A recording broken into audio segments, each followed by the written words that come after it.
Children, today we'll go with the lesson Deep Water. Children, this story is written by William O. Douglas, and he had developed an aversion to the water. Actually, when he was 3 or 4 years old, his father had taken him to the beach in California. They stood together on the surf. The waves knocked him down and swept over him. He was buried underwater. His breath was gone. He was frightened. His father laughed, but the overpowering force of the waves filled terror in his heart. So, unpleasant memories were revived when he went to the YMCA pool for the first time.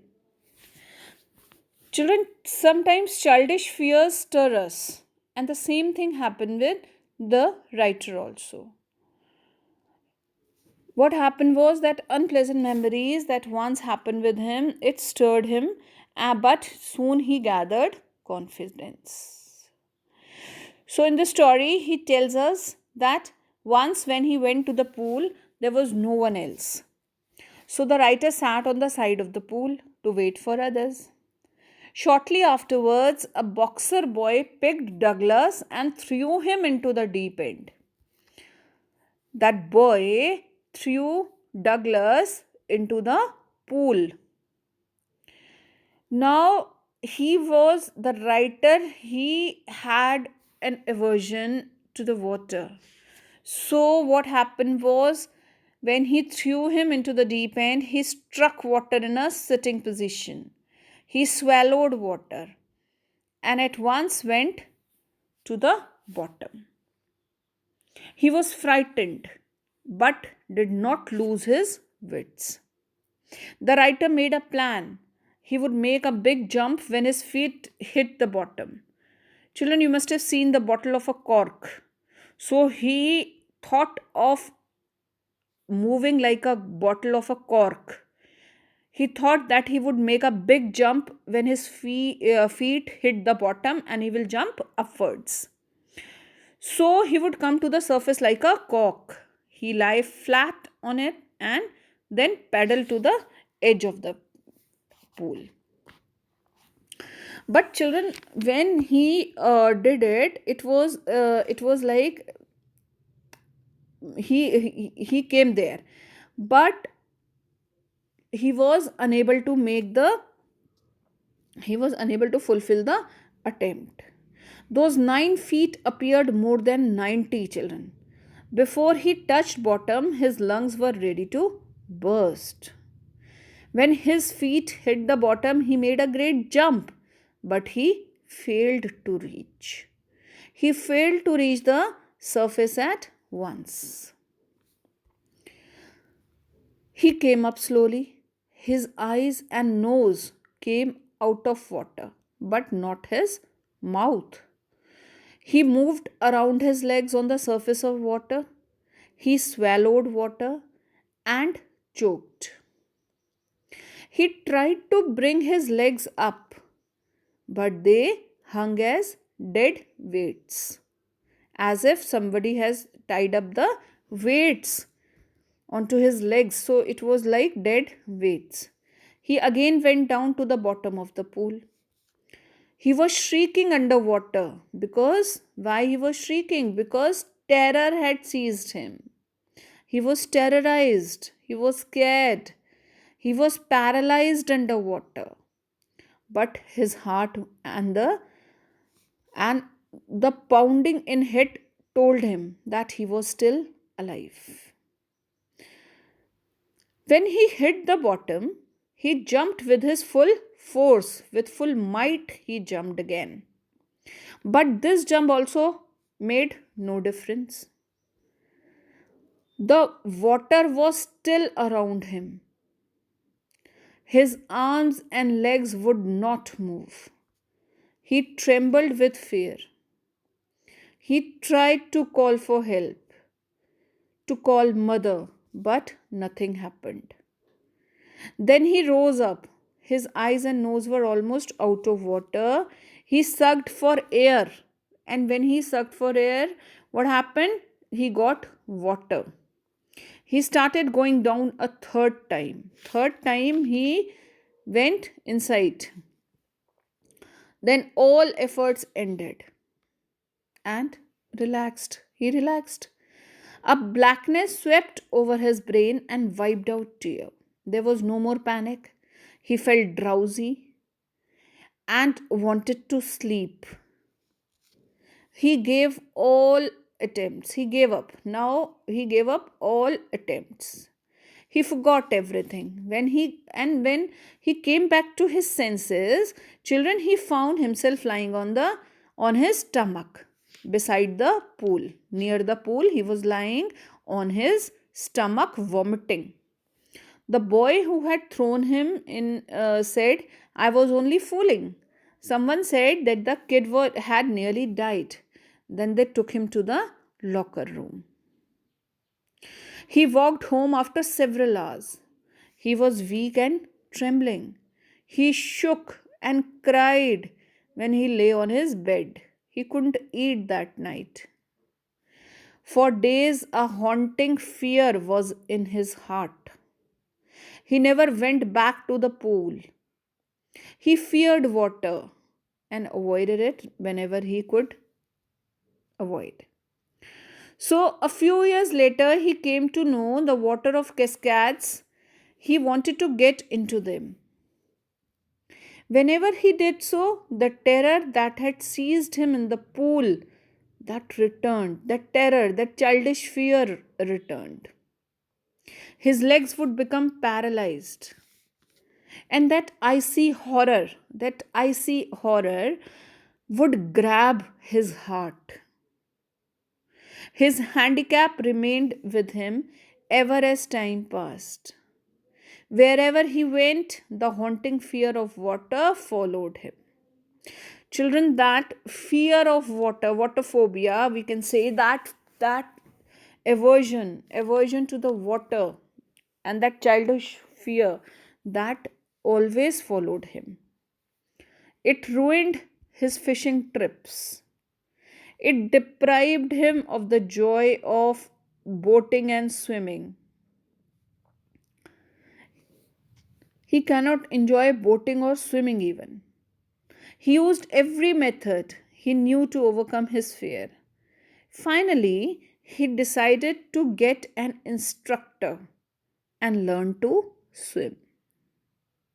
He went to a pool and practiced 5 days a week, an hour each day. The instructor put a belt around him. A rope attached to the belt went through a pulley on an overhead cable. He held on to the end of the rope. They went on this way for many weeks. And on each trip across the pool, a bit of panic seized him. Each time the instructor relaxed his hold of the rope and the author went underwater, some of the old water terror, old terror, returned and his legs froze. His legs were not able, he was not able to move at that time. So it was 3 months before the tension began to slack. Then the instructor taught him to put his face underwater and exhale. Now he uh, taught him to put his face underwater and breathe, exhale, and to raise his nose and inhale. He repeated the exercise hundreds of times. Very slowly, he shed some of the old panic under and his head went underwater. Underwater, he practiced how to exhale and raise his nose and inhale. Then the instructor held him at the side of the pool and had him kick with his legs. That instructor used to kick him with his legs, and he did so for weeks. Gradually, children, his legs relaxed. Thus, we can say that piece by piece he built a swimmer. When he had perfected each piece, he put them together into an integrated whole. He had started practicing in October, and in April, the trainer told him that he could swim. Now he asked the author to dive off and swim the length of the pool, and he began with crawl stroke. When he swam alone in the pool, tiny remnants of the old terror would return. That remembrance, that slight aversion to the water sometimes return. But now he could rebuke his terror. Now he stayed away from his terror. This went on till July. He was still not satisfied, so he went to Lake Wentworth in New Hampshire. There he dived off a dock at Triggs Island. He dived off a dock at Triggs, Triggs Island. He swam 2 miles across the lake to Stampact Island. Triggs Island to Stampact Island. He swam the crawl, breaststroke, side stroke, and backstroke. The terror returned only once. Only once the terror returned. When he was in the middle of the lake, he put his face under and saw nothing but bottomless water. So he asked terror what it could do to him, and it fled away. The writer asked water that what it could do to him, and the terror fled away. Some doubts still remained, so he went up the Titan to Conrad Meadows. It was up the Connaught Trail to Medi Glacier. He camped in the high meadow by the side of Warm Lake. Next morning, he dived into the lake and swam across to the other shore. And then he came back also. He shouted with joy, and Gilbert Peak returned the echo. He had conquered his fear of water. Now, at this time, he had conquered his fear of water. The experience had a deeper meaning for him. Only those who have known stark terror and conquered it can appreciate it. In death, there is a peace. There is a terror only in the fear of death. We have that terror of dying. Roosevelt knew it. He said, all we have to fear is fear itself. Douglas had experienced both the sensation of dying, very carefully listen, both the sensation of dying and the terror that fear of it can produce. The will to live somehow grew in intensity. So at last, Douglas felt liberated.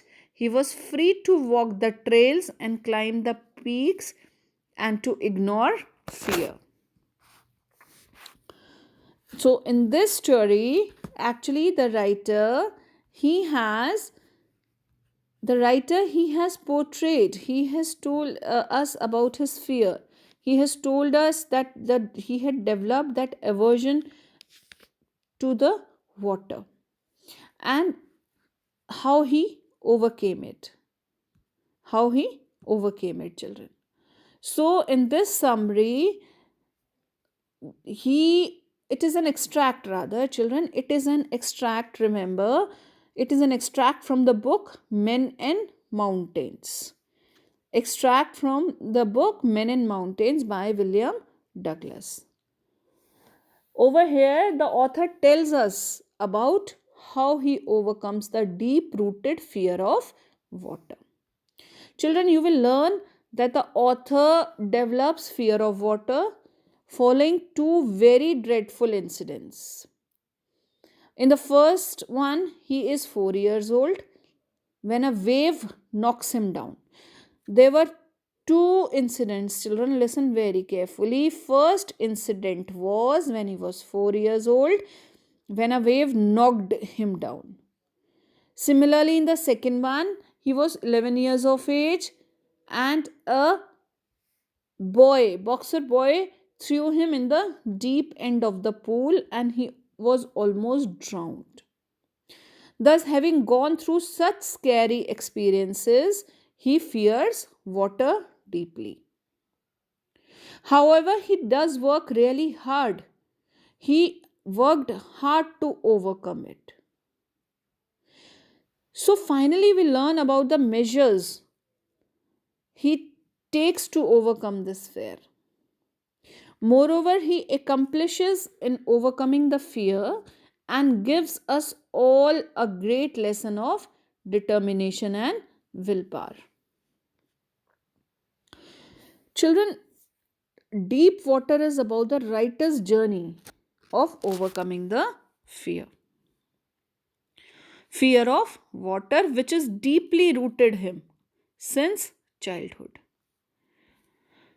The author started fearing water since the age of, yes, 4. Since the age of 4, he started fearing water. When he was visiting California with his father, so he used to visit a beach where a wave knocks him down and sweeps over him. This terrifies the author. Although the father laughs at him, because the father, why did the father laugh? Because he was knowing it was no danger. But however, this experience terrifies him and develops a fear of water. And after that, when the author is 11 years old, he experiences another incident which escalates his fear. And we can, summing up, we can say that it is a summary. We learn that if we are determined, and we are determined enough and have the courage, we can overcome any fear. Children, you can overcome any fear if you are determined. That comes your way without letting the fear overpower you. This is all. We'll follow up the questions then.